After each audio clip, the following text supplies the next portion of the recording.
Kerala Water Authority. Over to you, sir.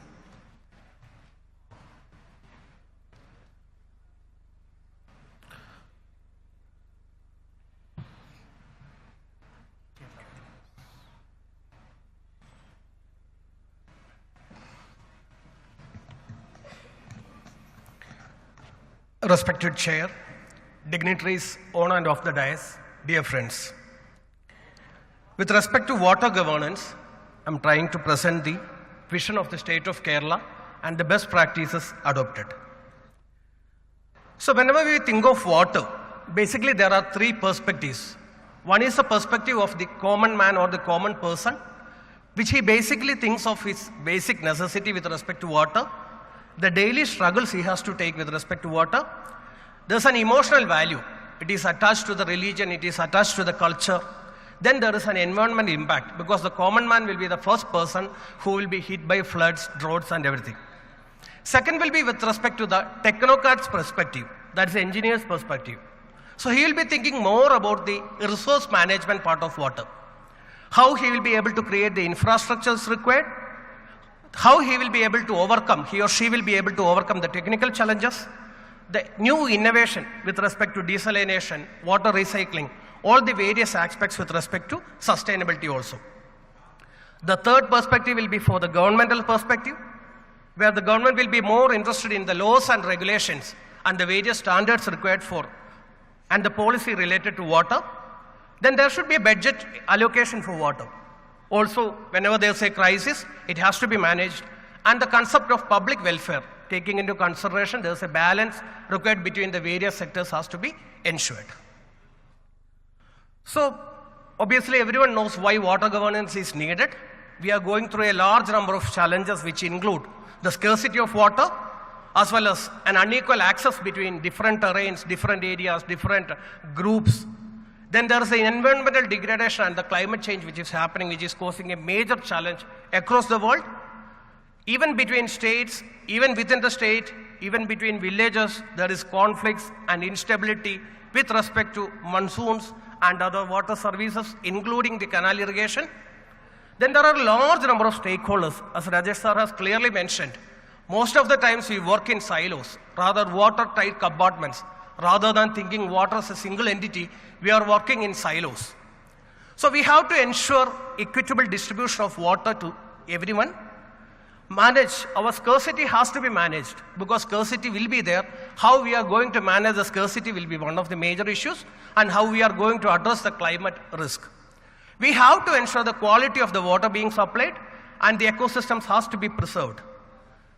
Various sectors, including the irrigation, industry, agriculture, tourism has to be maintained. So it is very essential for the economic growth of the country. There should be strong policies, and institutional framework has to be maintained. We have to enhance the resilience and the disaster. Whenever there's a disaster, we should be prepared for it. Because of climate change, we know that disasters are occurring, and we have to be prepared for that. This all will lead to sustainable development. So along with the challenges, we have the coastal erosion happening. Almost 35% of the coast of India is undergoing erosion. The potable water volume comes down. The water courses gets polluted. Groundwater gets depleted. There's a huge challenge involved in developing large water storage structures. Along with that, as we have already mentioned, global warming is there, salinity intrusion is there, and there is a shift in the rainfall pattern. Along with that, the urbanization is happening in such a huge pace. Now coming to the small state of Kerala, we have one of the most diverse geographic landscapes in the country. We have 44 rivers in the small state. Even though our rivers are not big and have very small drainage basins, we have 590 kilometers of coastline. Kerala is one of the states which receive the maximum amount of rainfall. We get 2 proper monsoons, so we receive almost 300 millimeters of rainfall on an average. But due to the steep terrain, we have the Western Ghats on one side and the ocean or the sea on the other side.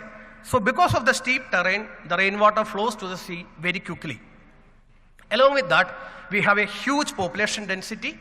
Almost 26% of our people is living in the coastal areas, where the density even goes to almost 2,000 per square kilometer.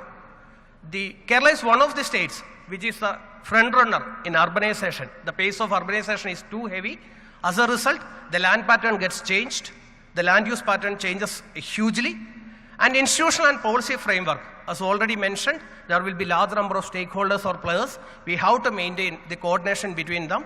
There is shortage of databases and forecasting system. So, as I had already mentioned, everyone knows huge changes are happening in the climate, drastic changes in the rainfall pattern. We are getting huge rains for almost 80 to 90 days. Because of the huge rains and the steep terrain, riverbank erosion happens, coastal erosion gets increased. The continuous rainfall for a few hours creates cloudburst, and as a result, huge floods are being caused across the state. We also get cyclones also. So Kerala State Disaster Management Authority has estimated that almost 15% of the state is flood prone. As everyone knows, from 2018 onwards, 2018, 2019, and to an extent in 2020, we had huge floods. But along with the floods and along with the huge monsoon rain we received, we are also having droughts also.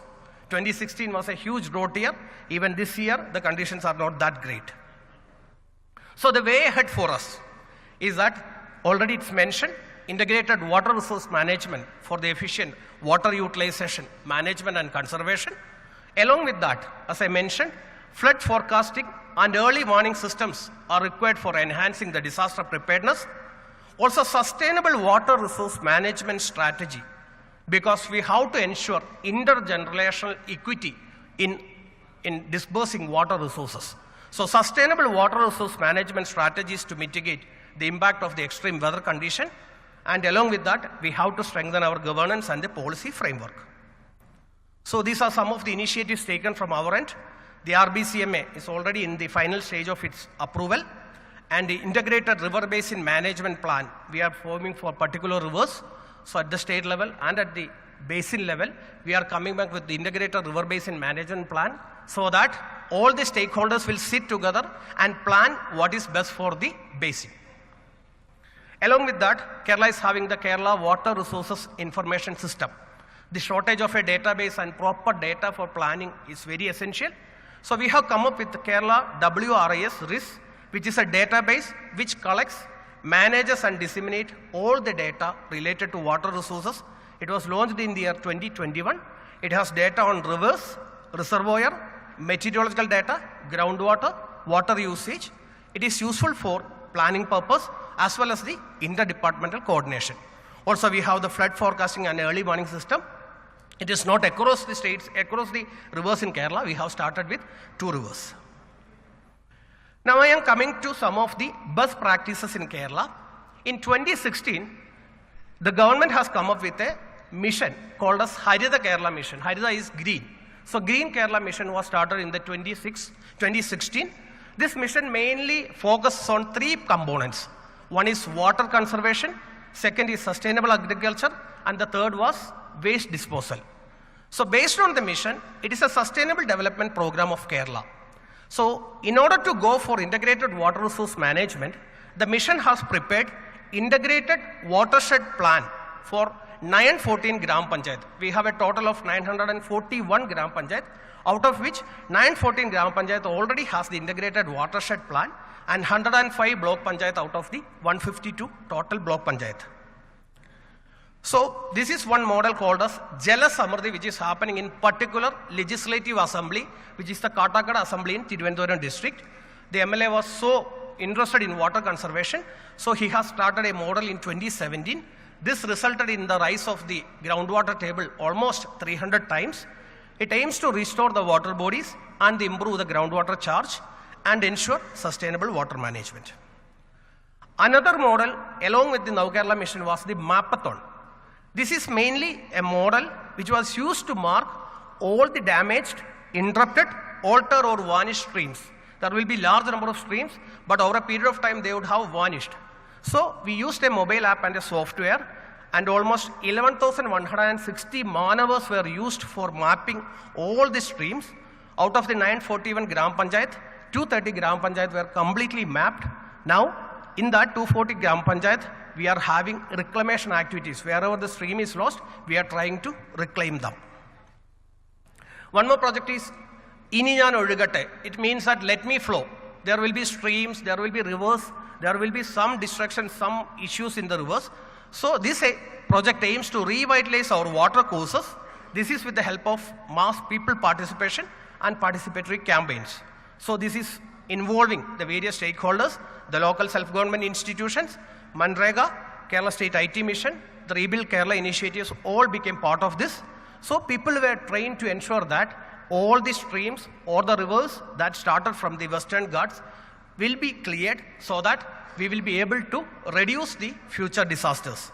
This is a model which is replicable for landslide-prone regions. Along with the other activities, we ensured that our children are also being given proper information about water qualities. So 254 labs were sanctioned and 150 has been operational in the higher secondary schools, which does the basic water quality testing. Also, there's a scheme for Neeru River. Neeru River is basically the springs. So we have to ensure that our springs are properly maintained. For that, the MGNREGS and the Haritha Kerala has come together. With the help of the local community participation, master plans were developed and the scheme is being implemented. So along with that, we all know that the importance of water budget. Out of the 941 Gram Panchayat, 176 has completed the water budgeting, and the Block Panchayat out of 152, 36 has completed it. Malappurima is basically a groundwater recharge scheme which has earned a great fame from Kerala. It is a scheme which is being implemented in and around the district of Thrissur. A large number of households, the groundwater table was able to come up because of this scheme. So these are the current focuses and initiatives with respect to the water sector. As I had already mentioned, integrated water resource management is the need of the hour. At the same time, we are having a large number of programs to ensure water to the public, which include the JJM, which include Amrit. Along with that, we have the Rebuild Kerala initiative, and there's a scheme called as KIFBI, which is happening in Kerala. Along with water supply, we have to ensure that the coastal areas being protected and different solutions. There may be nature-based solutions, hard solutions or soft-based solutions. Based on the particular area, we are having this solution. We are trying to strengthen our canal networks. At the same time, we are trying to rejuvenate our rivers and stream networks. At the same time, we are trying to have a control over the pollution which is happening to our water bodies. As we all know, industrial pollution, agriculture, the pesticides, the fertilizers all are causing huge amount of pollution. Along with that, the high level of urbanization and the human interaction with water bodies creates a large amount of pollution. We are trying to control those. And the desilting of the tributaries, rivers and streams. So this will give way to aquifer recharging. Water budgeting is one of the major themes which we focus. Along with that, we are trying to reuse our water as well as the wastewater is being recycled. As I had already mentioned, we are trying to have a better coordination between the different departments. Micro irrigation is also being given importance. And the watershed-based water resource planning, if it is completed across all the local bodies, that will give rise to the integrated water resource management plan. So finally, we are coming, since it's a national conference, from state of Kerala, we have some requests before the Honorable Government of India. One is, we should, as the government has already come up with the draft integrated water resource management plan, the integrated approach towards water is required. Along with the formation of IWRM plan and the RBCMA, we request some budgetary support for the action plans put forward by the states. Third is with respect to the technical support. All the states may not be technically that powerful to deal with all the issues. So technical support to deal with the current issues as well as the future challenges. Along with that, we require some support with respect to the human resources. And as I had already mentioned, there are a huge number of challenges with respect to the topography and the geography of a particular state. For a small state like Kerala, which is only 590 kilometers or 700 kilometers long, and width is from 40 to 120 kilometers, huge amount of challenges will be there. So some support from the part of state, central government, a financial model based on topography can also be thought of. And the interstate coordination is a major issue in which the state governments will require the support of the central government, because mostly whenever we talk of interstate issues, we only talk of interstate river water issues. Along with that, new major concerns can come up like coastal issues. So interstate coordination will be one of the major things which the state government can play a major part. So these are the major initiatives and the major best practices from the state of Kerala. Thank you.